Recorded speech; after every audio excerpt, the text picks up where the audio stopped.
On radio and on your smartphone. This is Talk TV. Good evening, I'm Piers Morgan, Uncensored. Tonight, Boris Johnson must go. The greased piglet of politics has slipped and squirmed through almost 3 disastrous years of disorder and deceit. 38 resignations in 2 days have butchered his government, and tonight, surely, nothing can now save his bacon.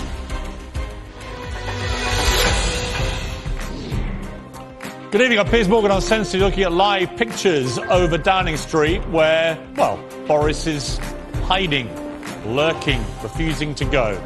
Welcome to a special 2-hour programme as Boris Johnson's government explodes, implodes, whatever you want to call it.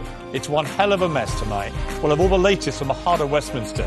The Prime Minister's political career could end as early as this evening. In fact, by the end of his programme, Britain could be looking for a new leader. It certainly should be. On another devastating day of tension and treachery in British politics, one very simple question rang out to me, and it came from one of his own Conservative MPs this afternoon.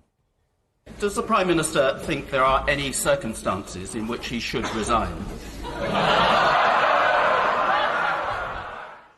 It's a great question, isn't it, Prime Minister? What exactly would it take for you to do the honourable thing and quit? Why haven't you done that? Are there any circumstances in which you would think you should give up your job and put the country before yourself? Tonight you lie in your Downing Street sty, refusing to go, behaving like the very greasy piglet the Daily Mail put on its front page last night. But this is the charge sheet against you as our Prime Minister. You lied to the Queen. You unlawfully suspended Parliament over Brexit. You stood by your closest advisor, Dominic Cummings, when he brazenly broke lockdown laws. You boasted about shaking hands in hospitals as COVID-19 began to ravage Britain. 181,000 people in this country died from the virus on your watch. You spent £112,000 refurbishing your own Downing Street flat, and you lied about who paid for it. You refused to sack your friend Owen Paterson after he was caught lobbying for companies he worked for. You lied to Parliament about 18 illegal lockdown-busting parties inside Downing Street. You yourself were fined by the police for attending one of those parties, breaking the very lockdown laws you made. You squirmed your way through a confidence vote after 148 of your own MPs demanded you go. Then you lied about appointing a man accused of sexual assault to serve in your government. And that's your story, isn't it, Boris Johnson? Cheat, creep, cave, repeat. But this little piglet may be finally running out of grease. Chancellor Rishi Sunak and Health Secretary Sajid Javid began the exodus with their dramatic resignations last night. Boris Johnson's faced more ministerial resignations in the past 24 hours than any Prime Minister in British political history. A staggering 38 members of Johnson's government have quit, and that have changed in the last few seconds. It's happening so quickly. But still, Boris hangs on. The opposition leader, Sir Keir Starmer, put the first nails in his political coffin, Johnson's, at Prime Minister's questions this afternoon. Mr. Speaker, isn't this the first recorded case of the sinking ships fleeing the rat? Yeah. As for those who are left, only in office because no one else is prepared to debase themselves any longer, the charge of the lightweight brigade. Devastating stuff, and Sajid Javid, Boris Johnson's Health Secretary until last night, lowered the coffin into the ground. I have concluded that the problem starts at the top, and I believe that is not going to change. And that means that it is for those of us in a position who have responsibility to make that change. More and more of Boris Johnson's allies are now dancing on his political grave. 1 in 5 members of the government have walked out. Michael Gove is demanding he goes. Grant Shapps, the Minister for Defending the Indefensible when it comes to the Prime Minister, is demanding he goes. Even Priti Patel tonight, the Home Secretary, one of his most loyal cabinet ministers, is now demanding he goes. Senior MPs like Liam Fox, who have no government post to resign from, are demanding he goes. Some of these MPs now deserting Boris Johnson probably have their eyes on prime places in the new government, perhaps one led by Sunak or Javid. Some of them are facing hostility from the people who elected them, voters, tired of scandal after scandal, lie after lie. All of them agree on one thing. Boris Johnson is now unfit to lead this country, yet still tonight he clings on. Desperately, he says it's business as usual.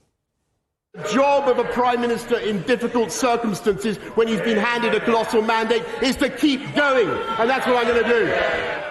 Actually, it's not. It's not, Prime Minister. Actually, the time has come for you to get going. Straight after your smirking bluster at Prime Minister's questions, you faced another pounding at the Liaison Committee. And even as you sat there soaking up that shellacking, a cabal of your own ministers was steaming into Downing Street waiting to tell you it's over. Like Joe Pesci in Goodfellas, you were the only one who didn't know you were about to be whacked. Even Nadeem Sahawi, the man that you appointed Chancellor last night, was lurking behind the door, sharpening his political knife, just 24 hours after you promoted him. Let's face it, Boris. You're a zombie Prime Minister, staggering on as the rotting leader of a living dead government. You've bandaged the wounds by offering seats at the cabinet table to anybody prepared to take them. But the British people have had enough. And it's their agonised moans tonight that should really cut through to you. They have had enough. All the polls show they've had enough. Your own MPs have had enough. Your own ministers have had enough. Why haven't you had enough yet? It's over. Tonight, we'll have all the breaking news on Boris Johnson, all the analysis. But there are still, unbelievably, there are still some people who still support him.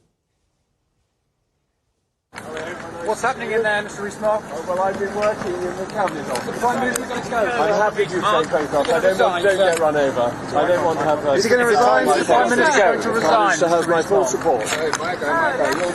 Right.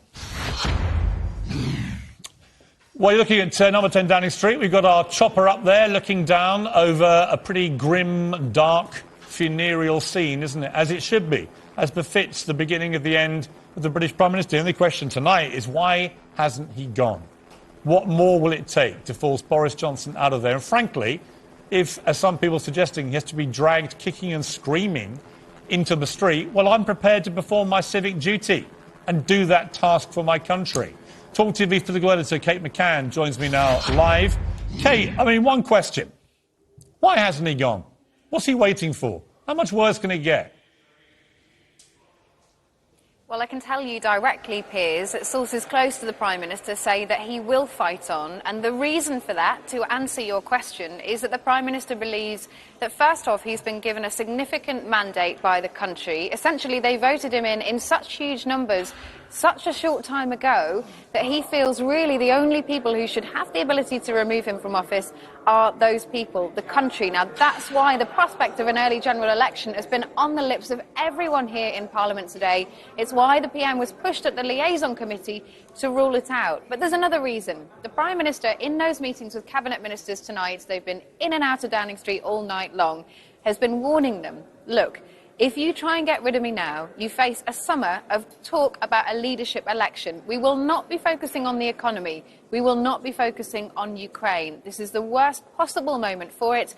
And what you could let into Downing Street, this is his warning, is a coalition of the Labour Party and the SNP, the Scottish National Party. That's what Boris Johnson is saying to his cabinet ministers tonight, is the reason that he intends to fight on. He is not going anywhere. Now, the problem, Piers, is that a lot of those cabinet ministers, and we'll come to the other group, there's two groups in there tonight, remember, we'll come to the supportive ones in a minute. The group who've gone in there to get rid of him, they've not resigned yet, but they leave that hanging over his head. And there is a realisation, even among the Prime Minister's allies, that if he intends to stick it out and if he comes out defiantly and says, no way am I leaving office, that could trigger another range of resignations from top cabinet level jobs. If he gets to that point, it's really difficult to see how he continues. And of course, that's before we even talk about what the 1922 committee might try and do next week after they've held their leadership election on Monday. Look, the bottom line is he's gone. He's toast.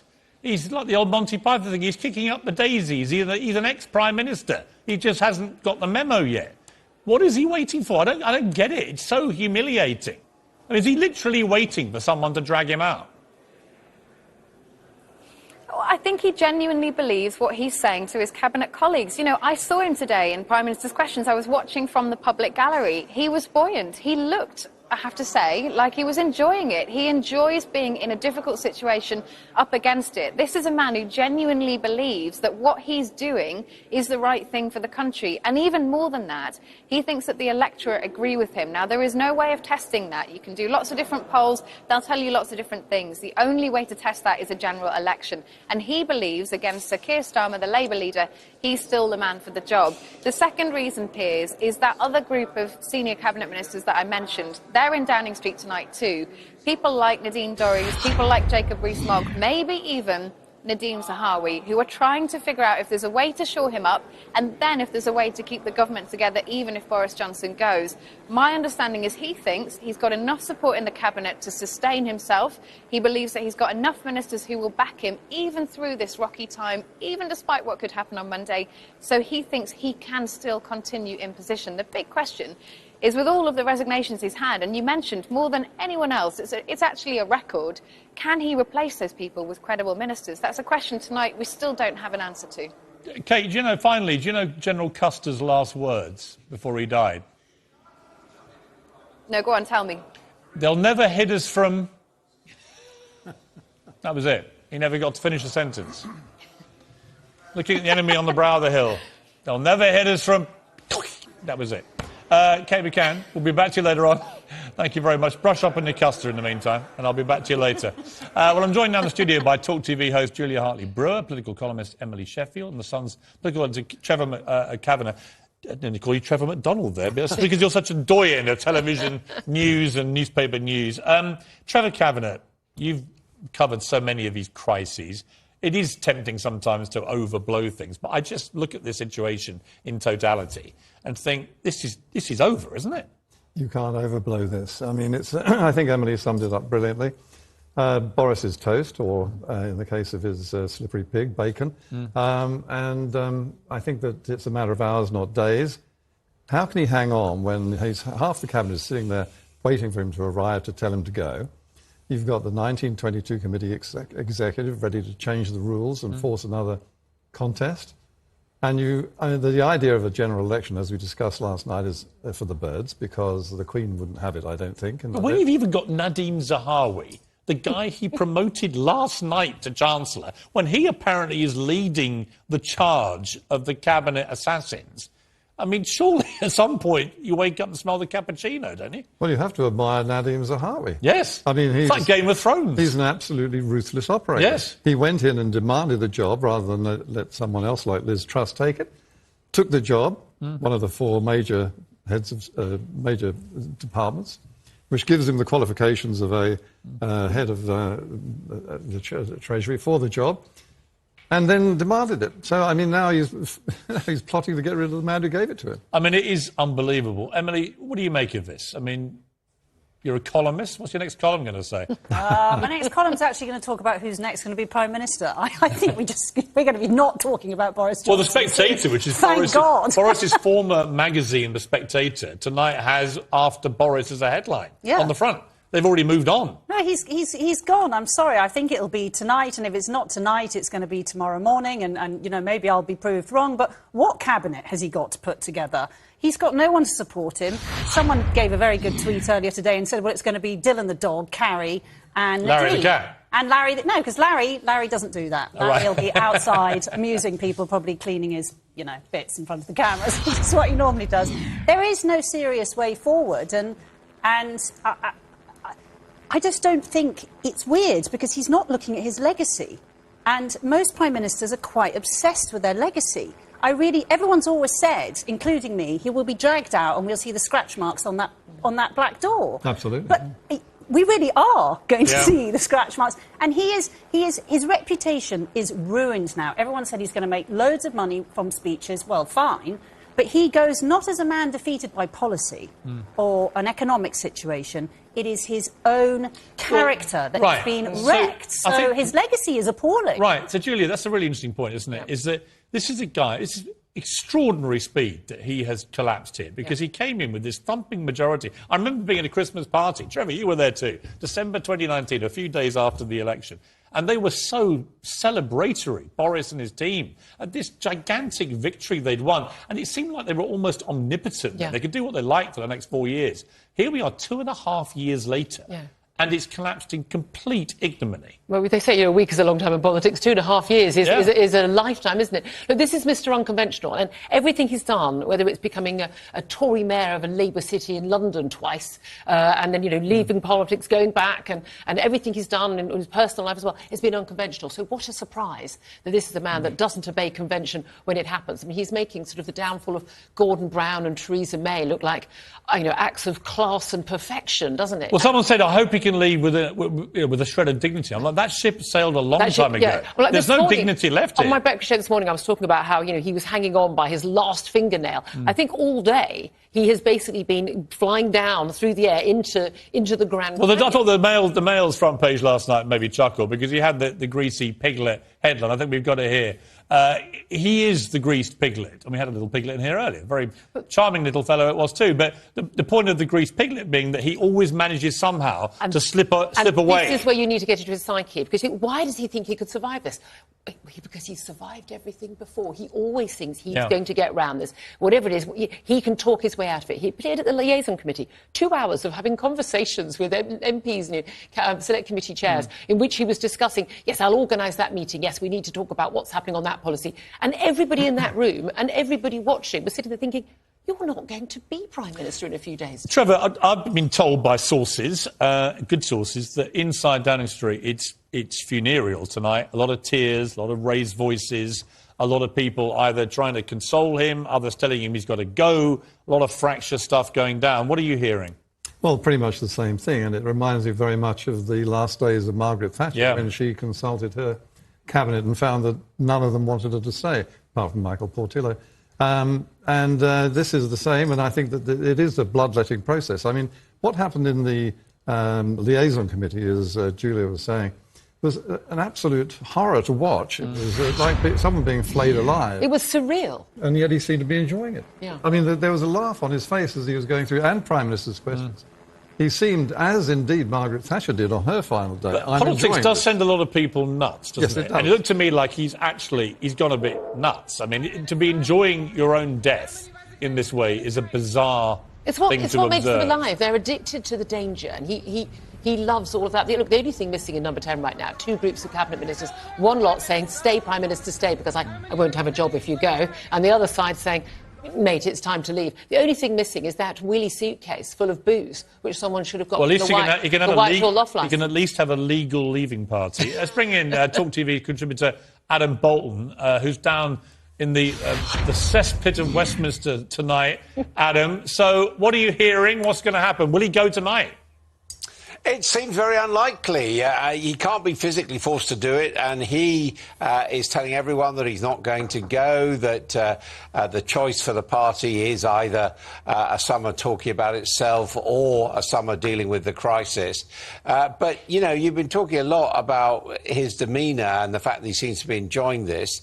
And I think he is, and that is because Boris Johnson is a supreme narcissist. His whole career has not been about doing anything. It's being about Boris Johnson being the centre of attention. And once again, Boris Johnson is absolutely the centre of the attention. So I think if you were a betting person now, it would be that the parliamentary party is going to have to winkle out Boris Johnson. We know that the chairman of the 1922, Sir Graham Brady, has been in Downing Street as well. And probably they are going to have to go through the vote of their membership, followed by a vote to change the rules, followed by a confidence vote, which, on the basis of what we've heard from Conservative MPs today, Adam, he would lose. What happens if tomorrow morning Gove resigns, Priti Patel resigns, Grant Shapps resigns, because they've had the conversation, you've got to go, we're going to resign. He doesn't go, and they all resign. You can't have a government with no cabinet. Well, presumably Nadeem Zahawi would resign as well, so he might get into the Guinness Book of Records. Yeah, for, shortest chancellor of all time.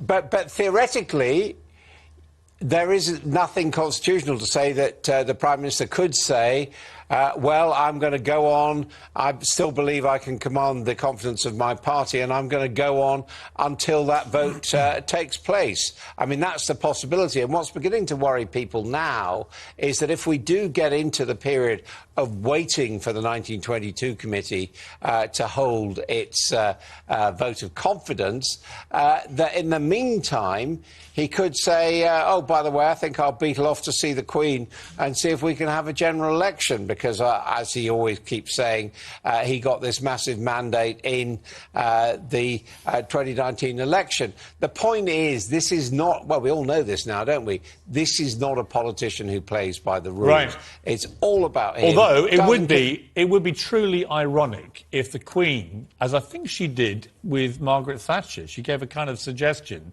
your time's up. If she was to be the one that pulled the trigger on Boris, maybe refusing to let him have a snap election and said, I think it's time you went.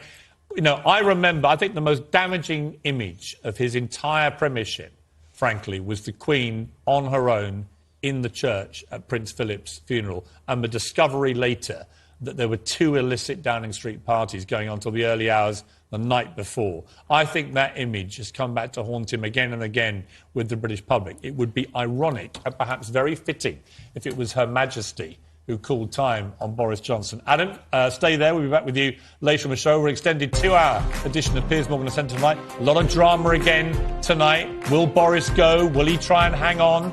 Will there be more resignations tonight? We're seeing a lot of the very big beasts in the cabinet jungle turn on him, even in the last few minutes. Priti Patel, who would have thought it? She's the Judas Iscariot of the operation. We'll come back with this after the break.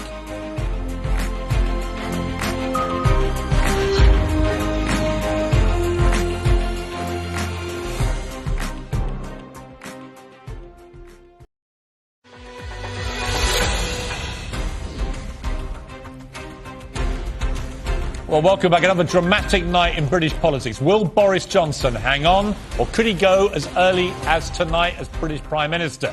Well, the SNP's Westminster leader, Ian Blackford, joins me now from the very heart of Westminster, in central lobby there. Mr. Blackford, one question.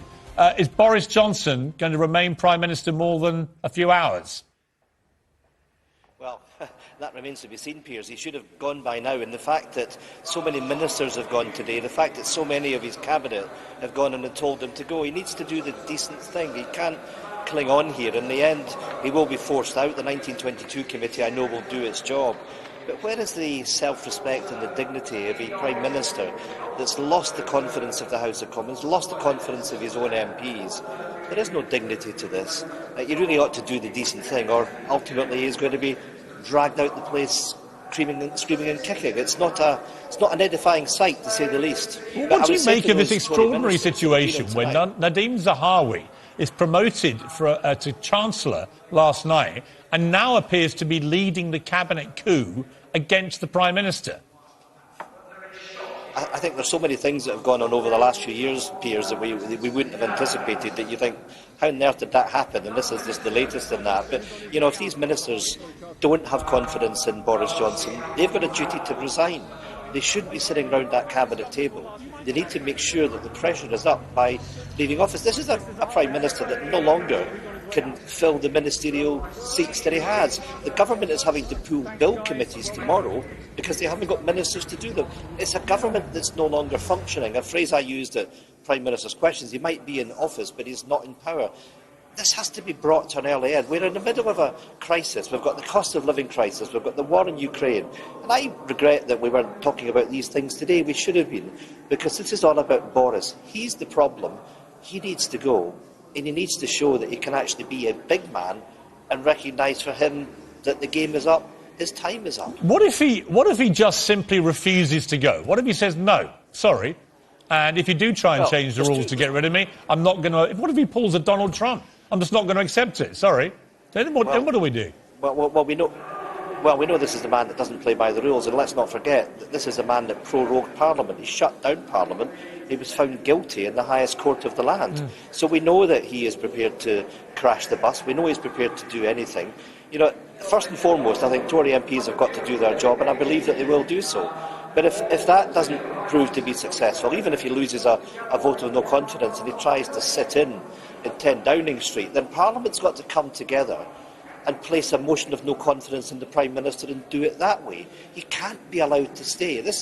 We're besmirching our democracy with all the things that are going on. Who would have thought that we'd be having these conversations, Piers? It can't be allowed to continue. Well, I've had friends in America, I have to say today, emailing me going, what the hell is going on with your country? Right? What's happening? It looks like total chaos. And if an American's saying that right now, given the state of the United States, you know we've got a problem. Ian Blackford, thank you very much indeed for joining me. I appreciate it. Thank you. My pleasure. Well, I'm joined now by former aide to Boris Johnson, Lord Jonathan Marland, and former Conservative MP Rory Stewart. Lord Marland, if we go to Lord Marland first, I think, if he's there. I'm here. Lord Marland, I'm sorry, we're just trying to get you up on camera. I think we've got you coming now. We have. Lord Marland, you've always been a stoic defender of Boris Johnson, but even some of his really stoic defenders, like Priti Patel, have now turned on him. Do you still offer your full support to Boris Johnson to stay as Prime Minister? Well, the first thing I couldn't work out was whether you thought he should go or not, Piers. You weren't very clear on that matter. I don't like to sit on the fence, Lord Marland. You know me. I'm a straight talker. I thought he should have gone for a long time. And I think the word I take no pleasure, by the way. The word uncensored is brilliant. But look, I suspect what's going on is that Graham Brady is talking through the semantics. The real issue here is, as your expert panel will attest, Parliament has 2 more weeks effectively 2 more weeks to go. How do they coalesce around a group of people who all want to be leaders of the party? So it's all very well Boris resigns, there will then be 5 leadership campaigns. How can they select a leader when Parliament isn't sitting until September? So there's that period of a lame duck Prime Minister in actually an incredibly awkward time running the country with all these issues going on. So I suspect they'll be talking about that. It will really be the semantics. You seem to be either suffering from poor hearing, Lord Marland, or you didn't hear my question, or you didn't want to hear my question, which was simply... Oh, sorry, do you... I obviously didn't hear your question. Well, let me say it a little slower and more clearly for you. Does the Prime Minister still hold your full support to stay as Prime Minister? Well, it's a kind of yes or no thing, really. It's not a yes or no answer, I'm afraid, from me. Well, it is. He either stays or he doesn't. No, it's not a yes or no. The answer is I'm irrelevant to this particular part of the equation because I am not an MP. I wouldn't have let it get to this stage at all, as I was lucky enough to appear on your programme before and say so. This whole thing is a complete shambles. It should never have happened. It will cost the Conservative Party dear, this brutal bloodletting, and it should never have got to this point. And your previous commentator, Ian Blackford, could end up in a government with the Lib Dems and Labour. And that, of course, is a threat to the Conservative Party and to those ministers and MPs who are coming in to tell him to go. Okay, so they've got to balance that. All right, Lord Marland, I'm going to try one more time. I'm going to put it down to your hearing issues. You're too clever for me, Piers. Honestly, I'm not. I'm so irrelevant to this equation. I just simply asked you a very straightforward question. As one of Boris Johnson's most vocal and loyal supporters, is it time for those words et tu, Lord Marland Brute? Thank you very much. Look, I didn't want it to get to this point. It's entirely up to him whether he goes. He's not a complete fool, as you've tried to point out. He knows the reality, and I'm sure he will be considering his position overnight and will determine it tomorrow. So you think he should go? Good one, Piers. Thank you very much indeed.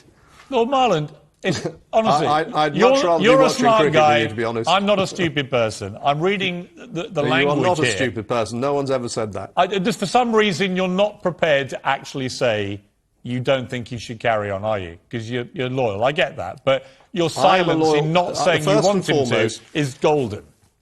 First and foremost, I'm a loyal Conservative. I don't want to see this happen. I don't like seeing the Conservative Party tear itself apart. A lot of people are behaving extremely badly, and it will cost us. The Who do you think is behaving badly? Like it. They didn't like it with Margaret Thatcher. It took us 16 years to recover. The first person who won an election after 16 years was Boris Johnson. And who is? I mean, look, forgive me for a moment, but I would argue that Boris Johnson has behaved more badly than anybody else. Who do you think has been behaving badly in all this? Well, I never believe that people should go to the press and the media and air their dirty linen. If I have an issue with David Cameron or Theresa May or whoever, I will go and talk to them behind closed doors and make my position clear. Can you give me a few names of these traitors that you're talking about? Well, you've seen all the letters that have come out, all the public grandstanding that's happened over the last Rishi Sunak few and weeks. Sajid Javid and all these people there, to your mind, this is wrong. They shouldn't be doing it. I think they should be telling Boris behind closed doors that his position is no longer tenable, and he should listen to them and consider his position. I think what has been done is not right. It is not good for the Conservative Party, and the British public will not forgive us. And I'm sure experts like Mr. Kavanagh and others who have seen much more of this than I have will attest to that. Yeah, well, we'll see. I've tried hard. I'm going to leave it there, Lord Marland. I'm not going to keep battering you. You are a brilliant man, and I love your programme, and I'm so grateful for you having me on it. Well, you're exactly what the show's all about. Uncensored, right to the point where you wouldn't give me a straight answer about Boris Johnson. But I love having you on as a guest. Lord Marland, thank you very much for joining me. Very kind of you for having me on. Thanks so much. All the best. Well, we're now joined by former Conservative MP Rory Stewart, no fan of Boris Johnson. Rory Stewart, thank you for joining me. My mother thinks you should be the next Prime Minister, for what it's worth. That may be the kiss of death or the kiss of life for your political fortunes. But she does represent Middle England in a way, lives down in East Sussex, and, you know, mothers tend to know these things, Rory Stewart. So, A, do you want to be considered to run the Conservative Party? And secondly, what do you make of what's going on tonight with Boris Johnson? Well, I think practically, Piers, as you know, I'm being thrown out of the Conservative Party by Boris Johnson. I stood against him over the no-deal Brexit and the prorogation. But all bets are off now, aren't they? I mean, everything's changing very fast. You could be brought back in a heartbeat, and if you weren't brought back in a heartbeat, many people would think you should be running for leader. That's very kind, Piers. I'd be honoured to serve the country in some way. I don't think I can run for leader at the moment. I'm not a member of the Conservative Party. I'm not an MP. But if a sensible, moderate party reformed itself without Boris Johnson, I'd be delighted to help and serve in any way I could. But I think the more practical thing at the moment, of course, is your big question is, when is this guy going to go? It's extraordinary. I mean, it's unbelievable. Over the last few months, there have been any number of things which any normal Prime Minister would take as the time to go, and he somehow clung on through every kind of scandal, shame, the KGB, the wallpaper, the prorogation of Parliament. And now he's losing ministers at a rate that literally, historically, nobody has ever lost this number of ministers in 24 hours, and he still seems to be trying to hang on. Well, it is a completely ridiculous situation and embarrassing for the country and all these things. You've been very eloquent, Rory, about the state of the Conservative Party, and particularly about the need to restore integrity and honour and decency and the old-fashioned values I think many Conservatives are crying out for right now. If it's not going to be you, by becoming an MP again and getting fast-tracked, as some people would undoubtedly like, who do you think represents the values that we've lost under Boris Johnson, which we could regain under a new Conservative leader? Who is that person? I think there are people there. For example, I admire Sajid Javid. He was somebody who I felt, for the 9-10 years I worked with him in Parliament, was a very decent guy. Nadim Zahawi, I'm surprised that he accepted the role of Chancellor, but he actually is somebody who's popular with his civil servants. He's a decent man. I travelled with him. I did a lot of work with him. I like Nadim Zahawi, but no, I don't want to jump in here, but I mean, Nadim Zahawi in the last 24 hours has behaved like something out of Game of Thrones. I mean, he's taken a job as Chancellor, a massive promotion. He's gone on all the airwaves this morning, pumping up Boris Johnson, the government, everything else. And then a few hours later, he's leading the cabinet assassination mob, reportedly. It's pretty extraordinary. The other thing is that, as you know, I think you're about to have on your show my fellow podcast presenter, Alistair Campbell, who seems to have got into Nadim Zahawi's head, because one of the things you will have noticed this morning is that I found that totally blaming bizarre. Alistair Campbell. It was so weird, but Nadim Zahawi kept talking about Alistair Campbell. Alistair Campbell's ego will have been exploding, but the idea this has all been driven by Alistair Campbell is for the birds. When Rishi Sunak and Sajid Javid resigned from the two top jobs in the government, that's not Alistair Campbell's fault. Much as I'd like it to be. It's extraordinary. And of course, there are many other things too. There's the Tiverton by-election loss, which was Rory, if you could hang on one second. We've got some Conservative. breaking news which I want to get your reaction to. Brandon Lewis, Northern Ireland Secretary, has now resigned. So, as I suggested a little earlier in the programme, it may be that tough conversations are going on with Boris Johnson and they're not getting some of these cabinet ministers the answers they want, and they are now publicly resigning and withdrawing their public support for Boris Johnson. This could be, again, a flurry tonight of more cabinet resignations. You know, and again, I'm curious. I mean, you're a political animal. At what point does Boris Johnson look in the mirror and go, the game's up? Well, I think first thing is that's a very important bit of breaking news, because he kept his cabinet together overnight after Rishi Sunak left, after Sajid Javid left, and presumably all those people, including Brandon Lewis, made a sort of deal with him to stay in the cabinet. The fact that he's now losing them 24 hours later is very, very dramatic. That shows that what was a drip of resignations, some of them quite junior this morning, is going to turn again into a tidal wave as these cabinet ministers begin to leave. And look, Piers, it's impossible for him now to hang on, because he's not going to be able to replace them fast enough. I think he's lost almost 40 of his ministers now, and he's losing them as fast as he can put them in again. Yeah. And I don't think he can make it. Ultimately, I mean, the real answer to your question is, in terms of the brutal politics, is that if he tries to hang on any longer, Conservative MPs will very reluctantly have to vote with Labour and Lib Dem MPs in the House of Commons in a vote of no confidence against the Prime Minister to take him out. Yeah, it's an extraordinary situation. Rory Stewart, thank you very much for joining me. I appreciate it. We're watching a special two-hour edition of the show. Stay with us. Breaking news, Brandon Lewis, Northern Ireland Secretary, has just resigned. We're expecting probably more resignations while we're on air. Maybe we're going to get the big one. Maybe Boris Johnson's watching this show. And if you are Prime Minister, you may want to look in the mirror and just ask yourself one question. Why am I still looking in this mirror? We'll be back with our panel after the break.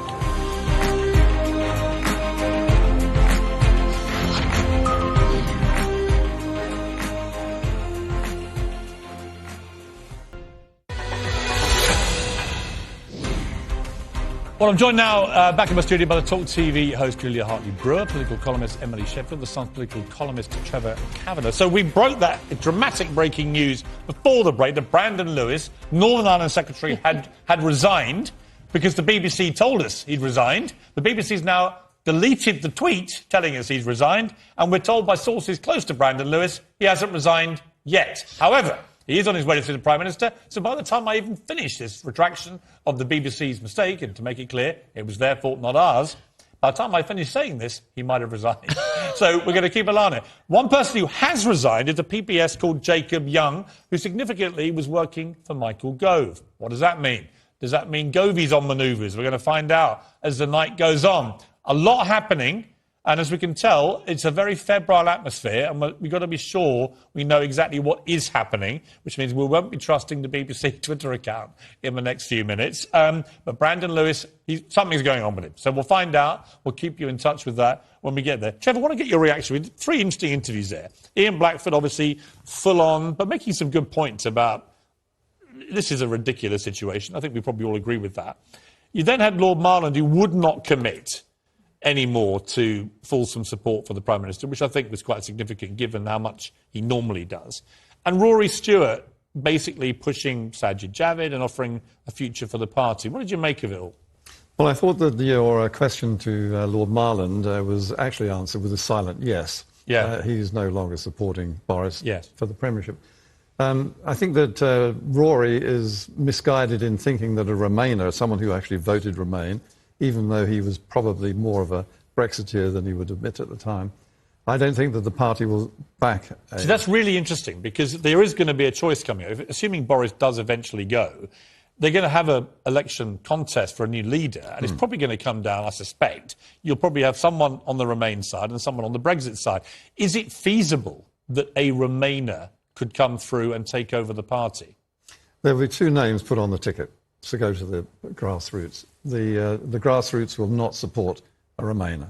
Yep. And that's it. They will go for a Brexiteer no matter what.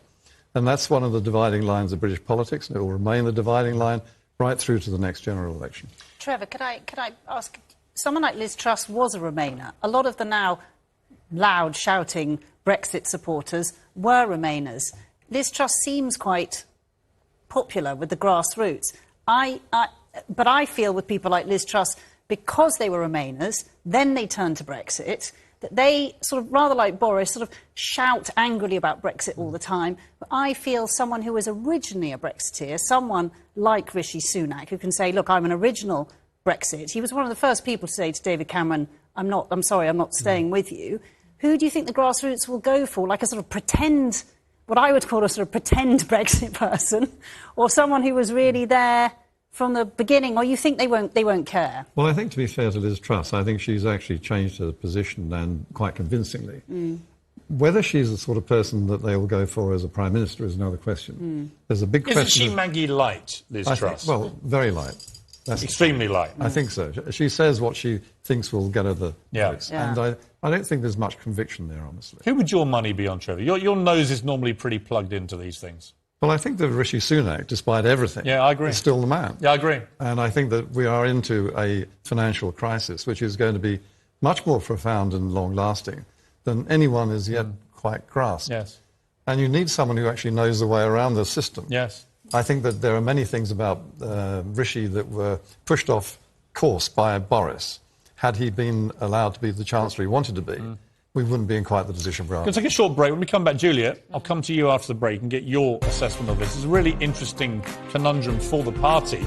Once, and assuming he does, Boris Johnson goes. Watching a special 2-hour edition of Piers Morgan Uncensored. Boris Johnson, as I say this, still Prime Minister. He may not be by the time we come back after the break. So stay with us. Dramatic night.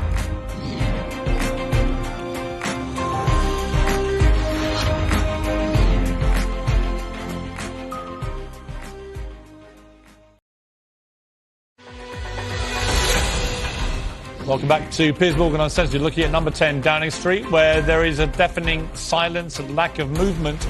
Boris Johnson, the greasy piglet of British politics, refusing to go, slipping away as best he can from the ever-increasingly large net from his own party and his own cabinet. Priti Patel, in the last 2 hours, has now apparently turned on him too. So even his most loyal and devoted ministers are now saying enough is enough. Julia Hartley-Brewer, Andrew Neil's just tweeted that he doesn't think Boris Johnson's going to voluntarily go at all. No. The 1922 committee, he thinks, will meet next week. They'll change the rules. There'll be a new vote of confidence in Boris. He will lose it massively, and then everyone can get on with the future. What do you think of that? Well, that assumes that he goes when he has a vote of no confidence against him, as I think he inevitably will, because he's not going to fall on his sword. And there's been lots of debate today about whether or not he would obey, that we talked about earlier, the conventions. Would he actually then leave, or would he go to the Queen? Would he try and ask for Parliament to be, ended and call a general election? As you say, very likely the Queen would say, no, someone else can actually form a government, and that would be more viable. But this is the thing, there is no way to predict right now, because he doesn't obey the conventions. Realistically, if he had any sense, he would be going now. We talked earlier about his legacy. But this is the crucial thing. If he genuinely believes he's got more support than he thinks, and he's, as he talked about at the liaison committee, this mandate for the 14 million people who voted for him. Now, ignoring the fact we don't have a presidential system, he doesn't have a mandate individually. I think his mandate is eroding literally by the second. By the second, indeed. Yeah. We see that YouGov Snap poll last night. 54% of Tory 2019 voters, including those red wall Labour voters we went over, they have turned on him now. I'm joined now by political commentator and historian Sir Anthony Selden, who's very kindly broken off, I think, from attending the theatre tonight. So thank you, Anthony. I appreciate this sacrifice for your country. Just wanted to ask you, if Boris, you've written fantastic books about British Prime Ministers. If Boris Johnson was to fall on his sword, which seems, well, either he'll be made to fall on it or he'll do it voluntarily, where would he rank in the pantheon of British Prime Ministers? Well, Piers, great prime ministers are often made by great events. So you look at the figures like Churchill or Lloyd George or Thatcher during the end of the Cold War. They're all there, the top tier, at times of real national consequence. And Boris Johnson, one has to say, the Ukraine war could be still the third World War at the time of Brexit and getting Brexit done, the coronavirus, the worst epidemic in this country for 100 years, getting a landslide election victory. I mean, these are historic things, but there's a big but coming there, Piers. Those are historic things, but there's quite a big downside to all of those equally. So it's hard to place him, and I certainly think he's not adding 1 inch to his standing or reputation by staying on as he is at the moment. Very peculiar. Putting your historian hat on, has he got any chance of coming through this and coming out the other end and remaining Prime Minister? He has as much chance as I have of Gareth Southgate picking me for Qatar, which, by the way, is not insignificant. And that's no doubt what Boris Johnson thinks. I've seen the impact you've had on school footballers. My son had the joy of being taught by you, and you're quite a nifty footballer, actually. So Southgate may be sniffing around you. Thanks. So there is a chance. I'm certainly waiting. I would actually say there's more chance. For him, I think there's more chance of you being picked for England than there is of Boris surviving, actually. Absolutely. It's just simply not the way that the system works. You cannot carry on as Prime Minister. You are there by consent. You need the support of your MPs, and you need to be able to form a government. You need to be able to have enough people to get the jobs done. I mean, the Prime Minister doesn't do the stuff. The Prime Minister merely appoints the team. At the moment, he's running the risk of being Gareth Southgate, but only able to turn out 3 or 4 people on the pitch rather than 11 because they've all gone off or they refuse to serve him. So I tell you who I think. I tell you, I actually tweeted earlier. It was a very popular tweet. Who I thought should replace Boris Johnson was Rob Key, who now runs England Cricket, who's made 2 decisions. One to appoint Ben Stokes as captain of the Test team. One to appoint Brendan McCullum as the coach, and we've now turned into the greatest world-beating, aggressive, passionate, fantastic Test side in the history of England cricket, and made us all feel great. If Rob Key can do that with just 2 decisions, I think put him in number 10. Well, I think he has to be a definite contender. There are 1 or 2 problems that he's not a Conservative, mind you. Quite a few Boris Johnson. Who are not Conservatives in that government, absolutely. Sir Anthony, I've got to leave it there. I know you've got a second half to get back to. Thank you for joining me. I greatly appreciate it. Many thanks. It's been a busy day. We'll be back after the break for another hour of breaking news, dramatic news going on tonight. Lots of resignations coming in. Will it include Boris Johnson? We'll have all the reaction and expert analysis after the break.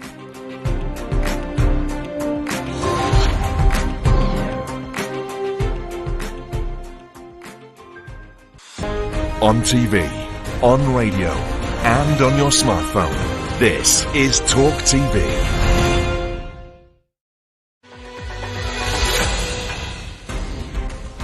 Well, good evening. It's bang on 9 o'clock. You're looking at Parliament, which is a hotbed of feverish gossip, intrigue, betrayal, backstabbing. It's like a Shakespearean play down there tonight. But as I speak, Boris Johnson remains British Prime Minister. He's not going anywhere. He's making it clear he doesn't want to go anywhere. And the question is, can his own party force him out? Is someone going to have to physically go in there and drag him out? If so, do I need to volunteer? Do my British civic duty? This just about sums up where we are, I think. This is Stephen Swinford from The Times. He just tweeted, extraordinary. Nadeem Zahawi today told Boris Johnson he should resign. Tomorrow, he's agreed to launch a new economic plan alongside Boris Johnson in a bid to shore up Johnson's leadership. This is according to Sky News. Today, said Mr. Swinford, is bewildering by any metric. Well, it certainly is. As is the fact that last night, Nadeem Zahawi was made Chancellor, and only 20-odd hours later, he was leading the cavalry of assassins to whack Boris inside number 10. Quite extraordinary scenes going on. I'm joined now in the studio by Talk TV contributor Esther Krakow, political commentator Ava Santina, and The Sun's political columnist Trevor Kavanagh. Well, Ava, your thoughts?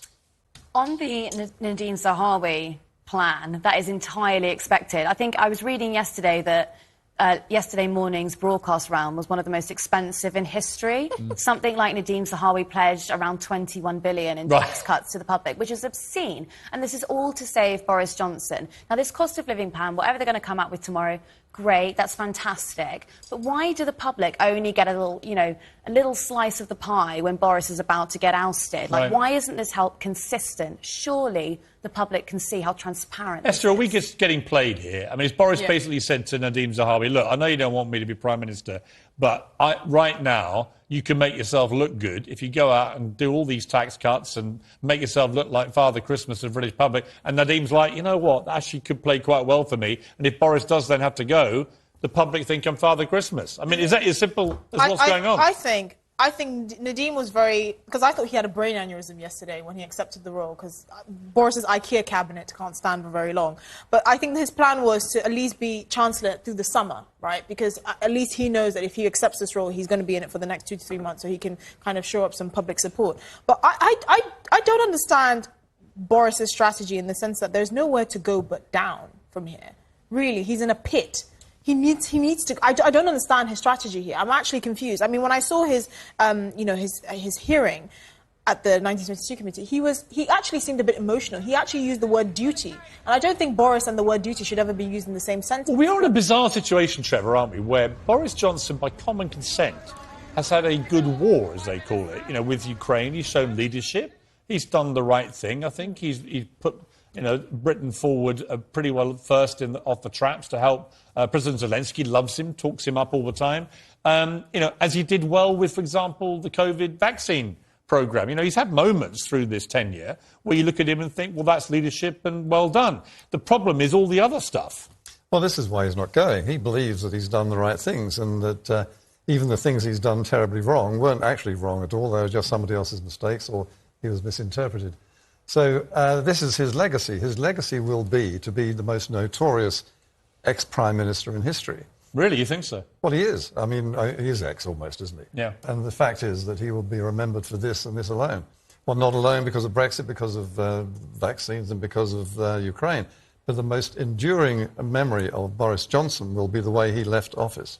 But you can tell he's actually quite angry because he believes he's gotten the Tories to this point. He won them that massive majority, and he genuinely doesn't feel like there's a solid enough reason for him to leave. He feels like he still has this British public mandate to be in office and to enact his plan. Well, technically he does, in the sense that he remains an elected Prime Minister with a massive majority. The problem he's got is his own party is turning on him. Yeah. I'm joined now by Shadow Justice Secretary Steve Reid, who's with me now. Steve Reid, if I was a member of the Labour front bench right now, I'd be thinking keep Boris Johnson there as long as possible. Every day he stays in power is a good day for Labour, isn't it? Why are you all so keen to get rid of him? Well, we have to put the interests of the country first, I think, and right now we've got a man who appears to be delusional and desperate, squatting a few hundred yards down the road from here in number 10 Downing Street, and he's allowed the mechanics of government to freeze up entirely. We now have government departments like the Education Department that have no ministers. No one is there taking decisions anymore. This is affecting the country, and it needs to be got out as soon as possible. You know, the Tories have got collectively a record that we are prepared to go and face them on and beat them on, I think, in a general election. But right now, the imperative has got to be to get out a disgraced and debased Prime Minister for number 10 Downing Street so we can get this country moving again. What happens if Boris Johnson goes and then next week Durham police come back and fine Sir Keir Starmer over beer and Pizzagate? What happens then? Well, yeah, what you're talking about there is a very clear distinction between the approach of Keir Starmer's Labour Party and Boris Johnson's Conservatives. Because Keir has said, and rightly in my view, that if he was issued with a fixed penalty notice for breaking the lockdown rules, he would do the right thing and resign. Boris Johnson has had that fine already, and he squatted there in power because he believes he's above the law. He's an extremely entitled, privileged human being who believes that the laws are for the little people, all of the rest of us. And that's all of a piece with what he was doing. He didn't just break the lockdown rules once. He was having regular weekly parties with suitcases of booze being wheeled in to 10 Downing Street while families were saying goodbye to their loved ones. Well, that is true, but actually that is true. But as we talk, he's only been fined for one of those offences. And if Sir Keir Starmer was fined for one offence, they would actually be 1-1. In other words, in terms of the police fining them for breaking lockdown rules, they would be in exactly the same position. And Keir Starmer's already said he would go. You could even lose your number 2 as well, Angela Rayner. I mean, my point being, you know, as a British citizen, watching this chaos and thinking, my God, in the space of a week, we could lose the Prime Minister, Leader of the Opposition, the Deputy Leader of the Opposition. Where are we going to be going for leadership? Well, Keir hasn't been found guilty of breaking any rules at all. And the big difference here is we had the Sue Gray report, didn't we? And what that found was a failure of leadership in allowing a culture of rule breaking to be put in place in 10 Downing Street. There were more fixed penalty notices issued in Downing Street behind me than in any other street anywhere else in the United Kingdom. And yet that is the place that made the rules that said you cannot go and see your loved ones when they are dying. One question about Keir Starmer. I interviewed him for my Life Story show a couple of years ago. Yeah, I liked him. He's a likeable person with quite a moving backstory. Yeah. You know, he's not been handed any silver spoon stuff in his life. He's a self-made man. And impressive to get to the top of several professions now. One thing is clear, though. He hasn't galvanised the British public in any way at all. I thought he was pretty good in PMQ today, some good zingers and stuff, but he's got to find a way, hasn't he? If there's this vacuum with the Conservative Party, this should be the greatest time to ever be a Labour leader, and yet the polls are not reflecting that yet. Why? Well, he was great in PMQs today, and actually, if you look at the polls, the one I saw last night got Labour 12 points ahead, which is enough to get a majority. Polls don't actually matter. The only one that matters is when people vote. And to be honest, with the lockdown and everything we've gone through, people have not been focused on party politics. They wanted the country to pull together to get us through that mess. They certainly didn't want a Prime Minister breaking the rules the rest of us were obeying to try and look out for each other. But I know Keir really well. I backed him for Labour leader. He is a man of integrity and principle, and a massive contrast to the moral void that we've had as Prime Minister under Boris Johnson for these last few years. Now, I hope Boris Johnson will be gone and we'll have a different Conservative leader to face at the next general election. But whoever it is has got around their neck the millstone of their economic record. The highest rates of personal taxation for 50 years, highest rates of inflation for 30 years, the worst decade for wage growth since the Great Depression in the 1930s. And now we've got the lowest rates of growth of any of the 20 biggest economies on the planet, except for Russia, which is subject to major international sanctions. I mean, that applies to all of them, not just Boris Johnson. Yeah, I agree. And look, let's be honest, whoever takes over, if Boris Johnson goes, is going to be handed one of the biggest hospital passes in political history. It may be a very poisoned chalice for anyone that takes over. Thank you very much, Steve Reid. I appreciate it. My pleasure. Great to be on your show. Some extraordinary tweets here from Anna Mikhailova from the Mail on Sunday. 2 sources say Boris Johnson's game is now to plan a reshuffle now, and he's apparently told allies he's calling Graham Brady's bluff. Tory MPs say they're totally baffled by the bunker mentality. One tells me, I wish he'd just take the cyanide. So, very cheerful stuff down in Westminster. Every time we think they can plummet even lower, down they plummet. You're watching a special 2-hour edition of the show as Boris Johnson fights to stay in number 10. More dramatic tweets and nothing else. More cyanide after the break.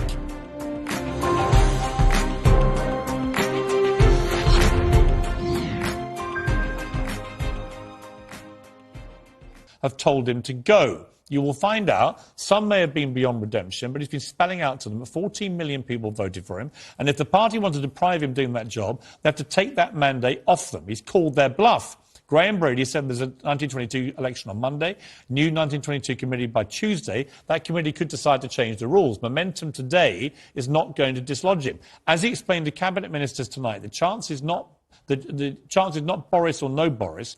The choice is not Boris or no Boris. The choice is giving him a new change with a fresh Chancellor and a new programme that Rishi was not prepared to do. Tax cuts, or spend months ripping each other apart to elect a leader without a mandate. Coalition of chaos, Labour who will break up Britain. That's the real choice. It's time the party gets real with that. Your reaction? You're describing a brand new Boris Johnson. I've never known him to be so decisive or as strategic. Could it work? I doubt it, but it's very interesting, and we're going to be absolutely transfixed by this for days and weeks to come. Yeah, we are. Well, I'm joined now by author and Conservative columnist Douglas Murray and former Downing Street Director of Communications under Tony Blair, Alistair Campbell. Welcome to you both. Douglas Murray, Not finding many people prepared to stand up for Boris Johnson. Are you prepared to be in that number, or do you think it's all over? No, I said in April of 2021 that it was clear what the problems were. Boris Johnson was elected on a very clear mandate, a thumping mandate from the British public, mainly to do one thing, which was to deliver Brexit. And to his enormous credit, he actually managed to do that, which, of course, his predecessor had not managed to do. He had saved the UK from the menace of Jeremy Corbyn's Labour Party. And after that, it was not clear what he was doing. It wasn't clear what the agenda was. It was clear that he had a sort of lefty greenery sort of obsession, which lost a lot of his grassroots voters. And I said in January of this year in The Spectator that we'd got to the stage by the time of the Downing Street parties that basically, although Boris Johnson had a remarkable political gift, which was the gift to make the public feel better, and almost no politician in our lifetimes has actually had that gift, and it is a striking gift. Nevertheless, after the revelations of the lockdown parties, I wrote in The Spectator, the laughter had died. It was the day that the laughter died. The joke had stopped being funny. And I think he's always been hanging on pretty much since then. I don't think the revelations of this past week are as extraordinary or thunderclap as people are making them out to be. I think they're simply, as Sajid Javid said in his Commons resignation speech, basically the last straw. Alistair Campbell, I mean, everyone knows your position about Boris Johnson. You can't stand him. You think he's a lying, cheating fraud and should have gone ages ago. So let's not have that debate again. I'm more interested, actually, with your political expert hat on, having been in Downing Street for a long period of time. What is going on there tonight, do you think? If you were, trying to keep Boris Johnson in place, what would you be doing? Well, I wouldn't be keeping him in place, Piers, because he's a lying crook. But as you say, you don't want to have that debate. Look, it'll be complete chaos in there, but this is what happens when you elect to the highest office in the land, one of the most serious jobs in the world, somebody who's fundamentally not serious. What's happening in there is that he's surrounded himself with pretty second-rate people who do nothing but trying to prop him up. Now, some of the ministers have decided they won't put up with it anymore. Civil servants don't really have that choice. Some of them may feel in the end they just can't put up with it anymore and they'll go. So he's got political advisors as well. But what's going on in there at the moment, he's basically, deep down he knows the game's up. And, Douglas was talking there about Boris Johnson got Brexit done. That's turned out to be a bit of a disaster. Yes, he won an election, but as he says, it was against Jeremy Corbyn. And his majority wasn't that big. It was 80. I mean, it's enough to get a programme through. But what is the programme? What is the vision for the country? What is the plan for the country? So I've got to be honest, Piers, if I was in there now, whether I was a civil servant, whether I was a special advisor, whether I was one of these ministers, I'd say, look, you've had your time, you've messed it up. Alistair, it's a complete disaster, you've got to go. Just want to jump in because we've got some breaking news. The BBC is reporting that Boris Johnson has sacked Michael Gove. I would imagine he's been wanting to do that for quite a long time. But that presumably is because Michael Gove told him to resign. Alistair, what do you make of that? Well, look, Michael Gove, I think, has been clear for some time. He's been very, very quiet in recent months, and I think he knows that this has just been a car crash in the making. He also knows, I think, that because he's got a reputation for having been, disloyal, turned against Cameron, turned against Johnson at different points, that he didn't want necessarily to lead the charge. The charge was led last night by Sajid Javid and Rishi Sunak. But what you're seeing here, Piers, is just you're seeing a guy in the bunker. What's going to happen? Who's he going to... Once he gets rid of... Look, he's got the weakest cabinet in British political history. Who's he going to appoint to this cabinet? Well, even the people that were appointed... Well, I'm not sure, actually. Yesterday. You make a good point. I mean, Douglas Murray, I'm not sure he's got many MPs left to actually fill all these vacancies. We've now got... There are 39 resignations. Gove's been fired. He's got to fill 40 of these places. In fact, I'll tell you what, Douglas, before you answer that, let me just get the news on Michael Gove so we know exactly what we're dealing with here. Kate McCann, our political editor, is live in Westminster. Kate, Michael Gove sacked, is that right? That is correct. The Prime Minister has sacked Michael Gove. Now, we know that Michael Gove went into Downing Street this morning. He was the first one of the Cabinet to go in to speak to Boris Johnson to say, look, the time may well be up. He then stepped back. He wasn't part of the delegation who went in again this afternoon. He felt that he'd done his job. My sources were telling me that over the last couple of days, 24 hours or so, Michael Gove has been sounding out exactly what's been happening in the House of Commons. Now, some said that was because he was wondering who next to back as the leader of the party. Others said it was because he was loyal to Boris Johnson. I can confirm that he has been sacked by the Prime Minister. Now, number 10 sources confirm a reshuffle or essentially new appointments of ministers are ongoing tonight. But the Prime Minister is absolutely defiant. He is not going anywhere. He believes that he has enough support within the Cabinet to carry on, Piers. But this is an incredible move. Remember the relationship between these two men. Michael Gove and Boris Johnson used to be as thick as thieves. There was a suggestion that Michael Gove had stabbed Boris Johnson in the back over the last leadership race. They then managed to come back together. Boris Johnson and Michael Gove have worked well together in government. Gove has been seen as someone key in the Cabinet. And now this. I mean, you really thought it couldn't get any more unbelievable, and tonight it has. Yeah, I mean, it's a quite extraordinary situation. Kate, keep working your sources. Let's try and get more information about this. We'll be back to you in a few moments. I want to go back to Douglas Murray. Douglas, you know, Michael Gove, big beast in the jungle there. Obviously a lot of history with Boris Johnson. But the fact that Boris Johnson is now sacking people of that stature in his cabinet, this is a big moment, isn't it? It could well be. I'd make one particular observation first, if I may, which is something Alistair Campbell just said. One of the things that has kept Boris Johnson in power for longer than he might have been has been the ability he has had, and it's not without something to it, to say, look, the people trying to get me out are the anti-Brexit people. The people trying to get me out are the Remainers, the bitter Remainers, the people who want to take us back in, and I'm the only person who can make sure that doesn't happen. And the more that the Remainers and that Remain lobby continues to talk in the terms it does about Boris, the more I think he has a single cause for hanging on. But when it comes to Gove, this is a very important development, and I'll explain why, if I may. Michael Gove has just been, as Alistair Campbell said, has a reputation as a backstabber. It's quite unfair. Michael Gove backed Brexit on principle in 2016, which was not stabbing David Cameron in the back. It was fulfilling the logical endpoint of his own ideas as expressed in his columns for decades. But what did he do when Boris Johnson stood for the prime ministership, stood for the leadership of the party? Michael Gove, everyone said, stabbed him in the back. In fact, Michael Gove said, I have seen things about Boris Johnson in recent days that persuade me he is unfit to run the country. Now, who might have been vindicated in the last couple of years in that judgment? Michael Gove. Michael Gove stood for the leadership, saying he had seen something in Boris Johnson's behaviour that persuaded him he was not suitable prime ministerial material. Here's a wild possibility. Maybe Michael Gove was right. Well, in which case, why did he sit in the cabinet the whole time? What I can't stand about these ministers now, Sunak and Javid, fair enough, they led the way yesterday. They've been defending the indefensible for years. They've known their whole lives what Boris Johnson is like. They decided to back him because he was leading on Brexit, because they thought he was a winner. They've always known he has no moral compass. He has no real sense of what he's in politics for.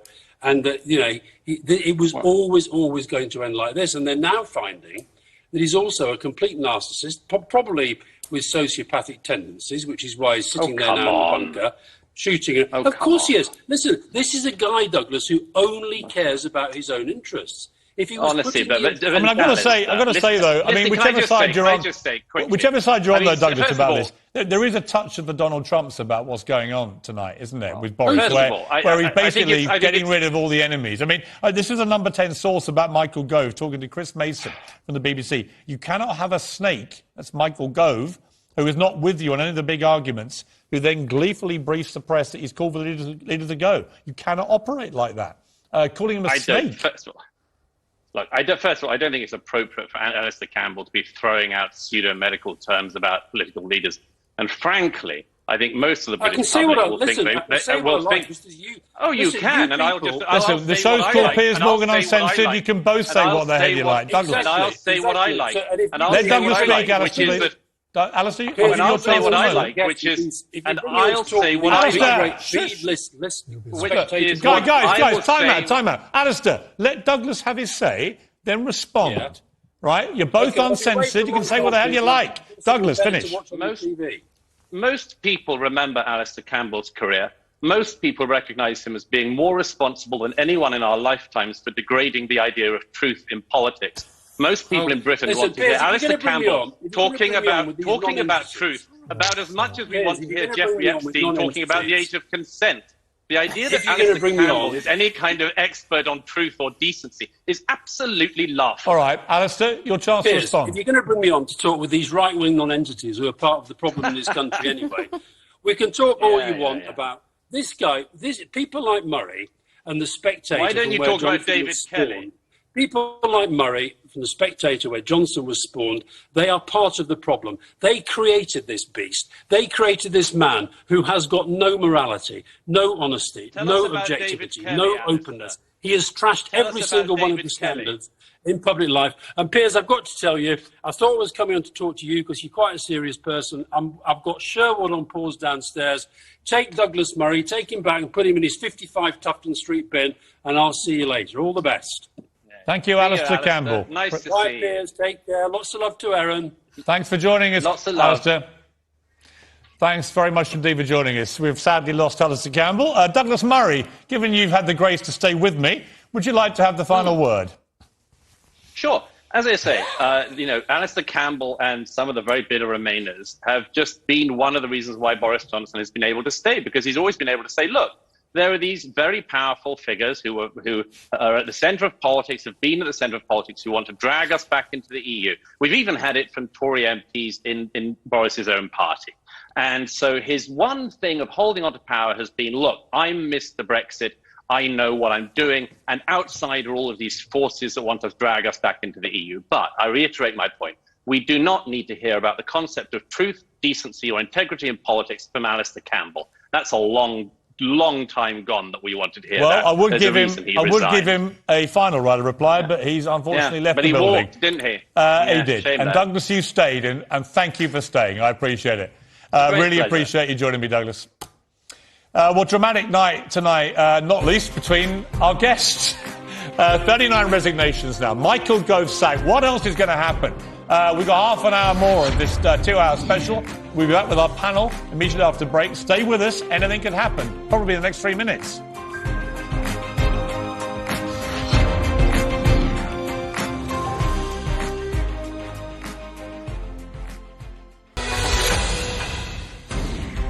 We're looking at the sun setting on Westminster. Is it setting on Boris Johnson's premiership as the leader of his country? Well, not yet. He's hanging in there. However, I did warn you before the break that there might be a few more resignations while we were off air, and sure enough, there were 2.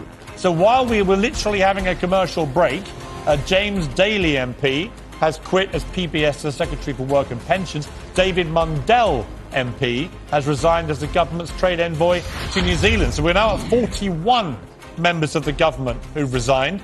Trevor, I'm not even sure how many there are. How many are there? Well, he's running out fast. Is he going to be able to replace them? That's the big question. Quite extraordinary. Ava, what do you make of this? I mean, you're a lot younger than me and Trevor, so we've been around the block of this kind of chaos a few times, but I can't remember anything quite like this. What do you think about our political system right now? Well, it's rats running from a sinking ship, isn't it? I mean, these 2 latest resignations are totally inconsequential. These are just people who are now panicking that they're not going to get voted back in. Like James Daly, his 2019 intake, he's just worried about securing his seat again.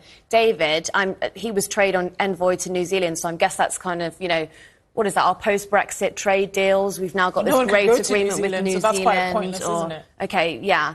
But also completely inconsequential to our GDP. So, proper inconsequential resignations. These are just people who care about themselves. And actually, sorry, I'd love to go back to what you were discussing earlier and that briefing that Number 10 have put out.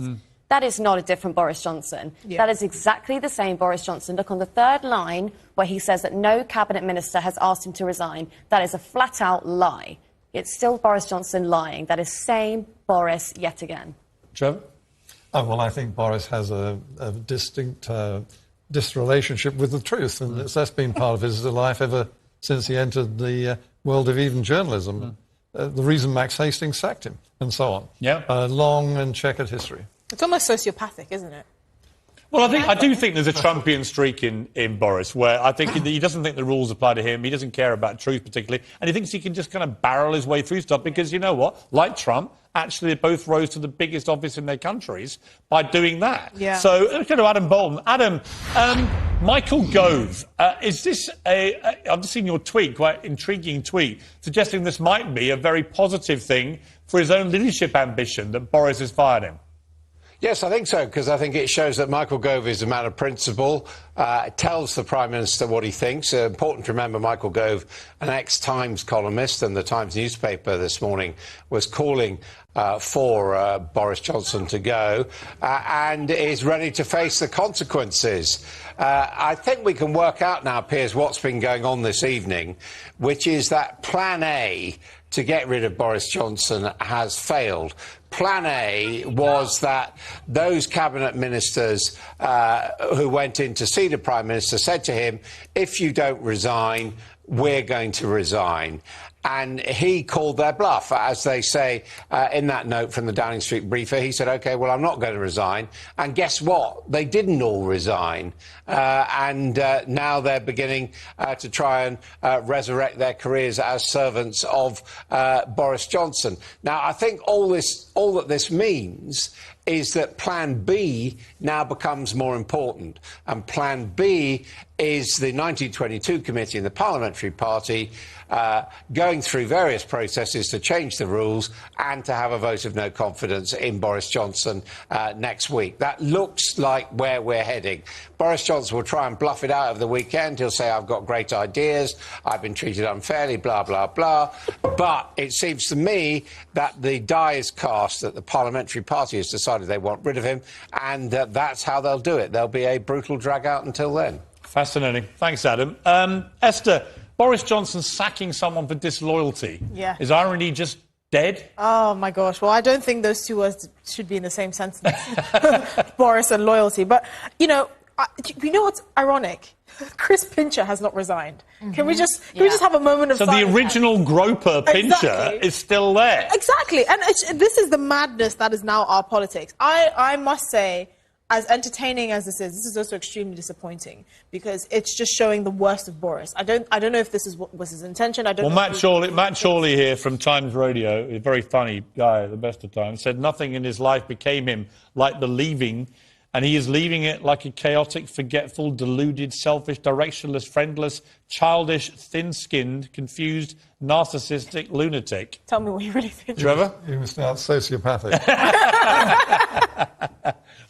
Well, I don't think he's going to go, not of his own volition in any way, shape or form. He'll have to be kicked out or dragged out.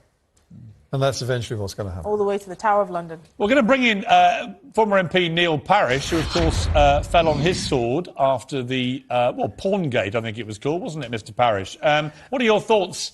What are your thoughts about Boris Johnson this evening?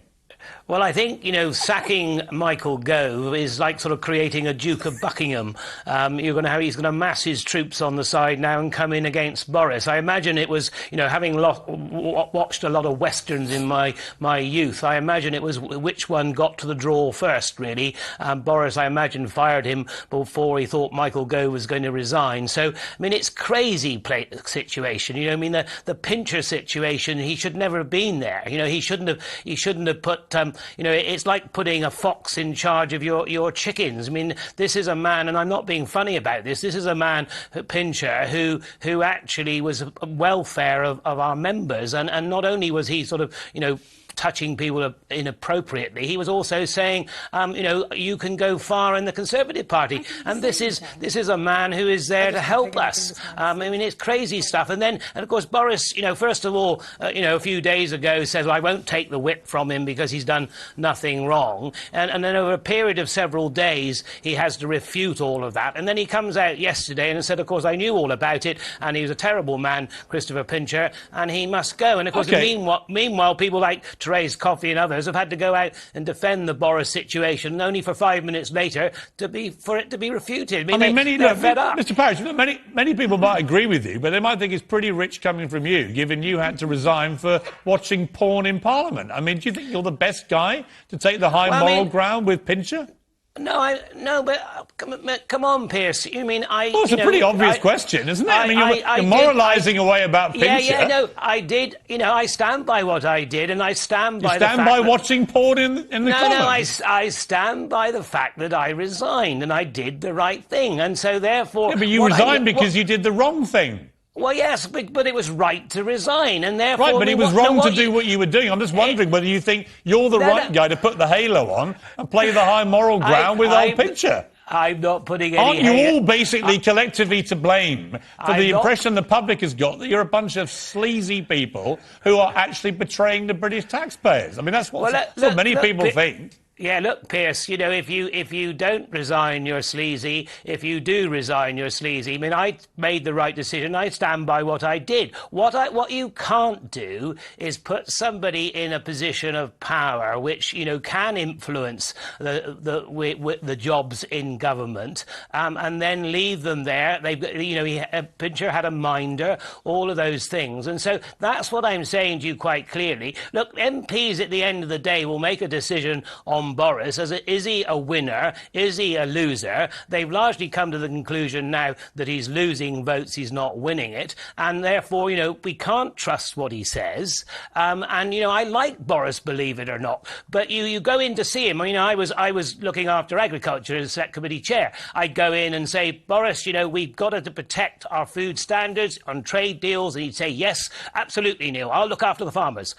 Then the free traders go in, and we need a complete free trade deal with no complications, Boris. So that's what we get, you see. So, I think one of Boris's great weaknesses is he likes to be loved by everybody. He likes to tell you what you want to hear, but of course, in the end, he can't deliver it. Well, that's the problem. I'm afraid he's just full of hot air. He'll say whatever he thinks will please whoever he's talking to at the time. Neil Parish, thank you for joining me. I appreciate it. Thank you very much. There's been another resignation while we were talking to Neil Parish there. Adam Bolton, I think, has the breaking news on the latest resignation. Adam? Yes, this is Danny Kruger, who's resigned as a parliamentary private secretary at the department, Michael Gove's department. He's basically said he's doing it in support of Michael Gove. He is, of course, perhaps best known as the son of Prue Leith of Bake Off fame. He's also the MP who last week said that a woman couldn't have total sovereignty over her body in relation to abortion if she was pregnant. But he's decided to go. That takes it, I think, up to 43 now. And it really does, if you do the maths, make it very difficult to see how all these posts can be filled by the Prime Minister. I mean, in fact, there are no ministers left at the Department of Levelling Up, which, remember, was so we can't have any levelling up because there's no one to actually do the levelling up. And that was the key promise of 2019. Quite unbelievable. Adam Bolton, thank you very much. Looking back to Kate McCann now, who's got a bit more meat on the bone about Michael Gove, I think. Kate. Yeah, hi Piers. I've been having a quick chat with sources behind the scenes in Number 10. I think it's fair to say we can expect more action coming from that direction in the next half an hour or so. They are now talking about what they call a wider reshuffle. We might call, as Adam says there, trying to refill some of those positions which have been left vacant. But they say that this has been a long time coming, that Michael Gove was never going to be allowed to stay in the Cabinet after, and I quote, being so treacherous. They see his actions this morning, essentially going in to speak to the Prime Minister, warning that the Prime Minister's time is up, and then briefing the media about it as the final straw. Really, that was what Boris Johnson drew the line at today and decided that Michael Gove had to go tonight. Well, I actually have... Just talking about some... I have a bit on that myself, actually. My impeccable sources tell me that Gove gave Boris an ultimatum, go now or I will quit by 9 p.m, and so as they got to 9 p.m, Boris sacked him.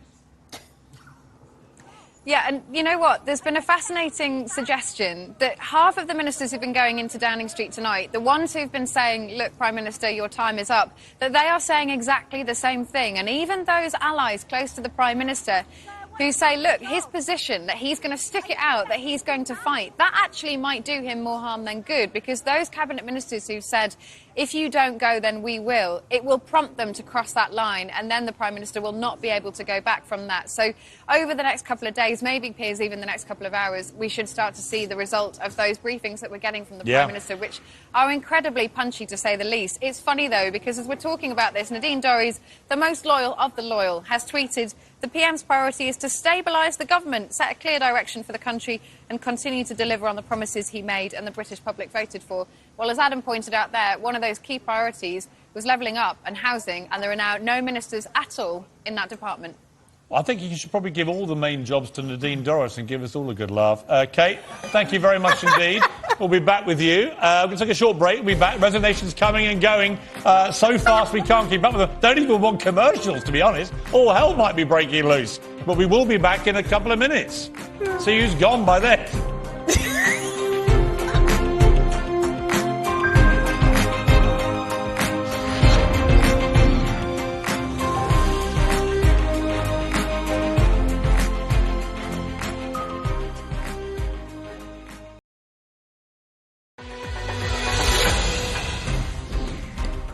Welcome back to Piers from Uncensored. Looking over Parliament tonight. All hell's breaking loose down there. People resigning every few minutes. Up to 43, we think now. 42, I'm sorry, members of the government. So hard to keep up with them. Michael Gove has been unceremoniously fired by Boris Johnson tonight. And a mystery car is apparently now in Downing Street. We think it's either about to come in or leave. It may even be a hearse, a political hearse. We're not sure what's going on. Tim Shipman, political editor of the Sunday Times, has just tweeted, "One can only assume, as events unfold, that they are pretty effing far into the suitcase of wine in number 10 tonight," which I think reflects my own views. It is total carnage tonight in the heart of British politics. Ava, we've got to assume at some stage this gets overwhelming and Boris does go. How do we recover as a country from this kind of madness and partygate and all the stuff that's going on? You know, American friends of mine, French friends of mine, they're laughing at our democratic system, at our politicians. Well, I think we keep... Breaking news, a car did come into Downing Street and it's now turned round and left. It's pulled an Alistair Campbell. It's slid round the back. What does that mean? That means whoever is in that car, either somebody's in that car who doesn't want to be seen or someone's going out the back who doesn't want to be seen. So we'll get to the bottom of this. Kate McCann will be on this. We'll find out before the end of the programme. Ava, it's a serious point, isn't it? This is so damaging, all this, for the reputation of Britain as a great leader of democracy. Yeah, I mean, I think we soiled our reputation, you know, the last couple of years, actually, with this entire government. This is not just down to Boris Johnson. It's the Boris Johnson cabal. So you've got Priti Patel. She's not leaving. She's the person who introduced that disastrous Rwanda policy, which looks like it's going to stay. And the only reason that came in was to save Johnson's back the first time. Michael Gove's leaving. He was all right. We never found out what was actually going on with the levelling up agenda. I don't know if you know what that is. I don't know what it is. No. Do you? Well, everybody in that department has now left, so I don't think anyone knows what it is. Maybe he'll tell us. No, we won't, will we? The city of Atlantis will always be mystery to us. Trevor, I mean, look, it's a febrile atmosphere down there. Boris Johnson lashing out, firing his critics, people who are calling his bluff. He says he's calling everybody else's bluff. How long could this roll out, this kind of chaos? Well, it could go on for weeks, and I think the point you made with Ava was that this is a very serious situation. Yeah. If he does go, or when he does go, we're going to have a leadership election, which can take weeks. Then it has to go to the party, and then you have the process of a new leader trying to form a government and forge a relationship with the public. In the meantime, you might, as you say, and as Ava has said, we might have Boris... the Keir Starmer find, and in which case he will have to go. Which would be unbelievable. We then have the two major parties in the country in total chaos. The country will be in total chaos. There'll be no leader. It might actually work better. I think we actually are in chaos now. I think our stagnation is chaotic. The fact that you've got Keir Starmer replicating Boris Johnson's policies, no one is different at the moment. If we get a new leader in, they're going to deliver more of the same chaos that Boris Johnson's already given us. Different shades of social democrat, isn't exactly. it? And that's the main Okay, thing. just want to interrupt, guys. Kate McCann, I think you've got James Utteridge from number 10, who's been sent out to speak on behalf of the Prime Minister. Is that right? I do have him with me, Piers. My producers are just miking him up for a quick second. So while I let them get on with doing that, and then we can have a chat with you on air with James Stutteridge, who, as you say, is here to talk in support of the government. One of the biggest questions, I think, is how we move on from this, how the Prime Minister moves from where he is right now to where he's got to be tomorrow. Can you ask him a question from me? Of course I can. Can you make it the first question? Just say, Piers would like to know, what the hell is Boris still doing there? Serious question. Well, 2 seconds, and then he will be mic'd up and I will ask him. Okay. And I will ask him that question for you. But look, at the end of the day... While we're waiting for this guy to be mic'd up, if Boris Johnson spoke to him, just want to say, if you're watching Love Island tonight, you want to switch over, because this is more dramatic than anything Love Island can give you. This is political Love Island. In fact, it's the opposite. It's political Hate Island, where everybody hates each other and they're all trying to kill each other. It's Games of Thrones meets Love Island. Kate, is he mic'd up yet? Not yet. OK. Before we get, this is extraordinary, isn't it? We've got a guy from number 10, Trevor, who's been sent out. Oh, okay, we're going to go back to Kate McCann. I'm sorry. Kate, ask him my question. So, yes, Piers, I have a question. James Stutteridge, thank you so much for joining us Always this a pleasure. Piers Morgan has a question for you. How can Boris Johnson stay in office tonight? I'm happy to answer questions from you. My wife would divorce me if I took questions from Piers Morgan. Well, take I the refuse question to go from on me. with him Take the because question from me. it's terrible. I love you. You're brilliant. Take the What question have you from got me. from me? How can Boris Johnson stay in office tonight? He's seen a steady stream of cabinet ministers turning up at his door, telling him that he needs to move on. He's seen the chairman of the 1922 committee doing exactly the same, and yet he says he's the right man for the job. So he can do it by coming out fighting. He can come out, he can do it by making quick appointments. Tonight we expect appointments. He can come out by being bold. He sacked Michael Gove. I wasn't in there, I don't know why, but I'm told he was sacked Michael Gove. He's listening to people. He's going to take action. Next week, with his new Chancellor Exchequer, he's going to launch a new economic plan that will include tax cuts. I don't know what type of tax cuts, but that was what he promised when he wrote to MPs, a 3-4-page letter that was delivered on the vote of their confidence day. He's following through on that. Does he think he's now Britain's comical ally? Sorry, I've got Piers in the end. The only person that's comical here is him. He should get back well, to if you Love can hear Island me, if you can hear me, my ears set. if you can hear me, you're being. I love Kate. I will answer to Kate, but I'm not going to answer to you. I think it's very, very bad TV. I don't need to be disrespectful. Okay, look, really? Let me tell you what I think of you, you impertinent little twerp. I'm in the middle of I think you're very bad let's TV. You're the comical alley of British politics, and everyone's laughing at you. So if I suggest you take your little mic off and pop off back inside, rude little man. Off you go. Good TV, but this crap about it being like Love Island is rubbish. We love one another. Thank you so much. We do have Piers, I think unfortunately we've lost our opportunity to talk to James there. But James, thank you so much. Let me help you unclip that, which is in your pocket. There we go. I didn't mean to be rude. That's quite all right. But Piers, look, one of the big things there. One of the big. Well, hang on, Kate. We can't just pretend what happened didn't just happen. Thank you. Is he still attached to you? Thank you.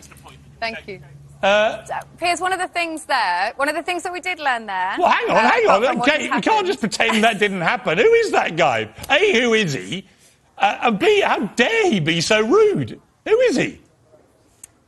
Do you know what? I feel like I'm in the middle of some beef that I didn't know even existed until 10 seconds ago. I've never met the guy. I don't know who he is. Who is he? This is his wife. He is here to talk in support of Boris Johnson. Well, he was here to speak. Yeah, but who is he? Johnson. Unfortunately, he's gone. He's Tory MP. I mean, very supportive, very loyal member of Boris Johnson's team. Wow. I mean, and there are a few of them out tonight. We've heard from Jacob Rees-Mogg. Can you ask him when we're finished? Can you ask him if he'd like to bring his wife on the show tomorrow night and have a little two-header? Look, I can do my best and ask him, but he's gone to speak to another crew, so I fear I may have missed my chance. A terrible loss for this show, for Piers Morgan Uncensored, but he is now being called Comical Alley, apparently, all over Twitter. So I think the loss is probably more his than it is ours. But, Kate, fantastic effort, most entertaining. Thank you for all your brilliant work tonight.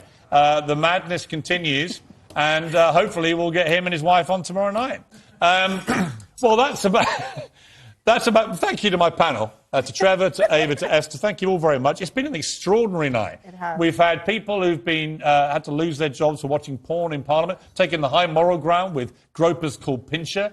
We've had Alistair Campbell ripping his mic off and storming off because someone had the effrontery to call him out. God forbid. And we've had some MP I've never heard of tell me his wife hates me and then say he's fed up when we're talking about Love Island, which I hate, and he's not going to talk to us anymore either. Quite extraordinary scenes. I think apparently he's a PPS to Boris Johnson, which must be one of the loneliest jobs in the history of British politics. Duddering Dudderidge, the comical alley of world politics, has decided he's too grand to talk to me, and so's his wife. Well, you know what? I don't care, because you're not going to be in a job by next week, and I am. So that's that. Another extraordinary day in British politics. The Greasy Piglet and his little greasy minions remain in Downing Street in their sty tonight. But for how much longer? The clock is ticking on Boris Johnson's time as Prime Minister. And you can take this bet to the bank, Mr. Dudderidge, whatever your name is. You and your boss will be gone by next week. Take it to the bank. That's it for us tonight. Keep it uncensored. Good night.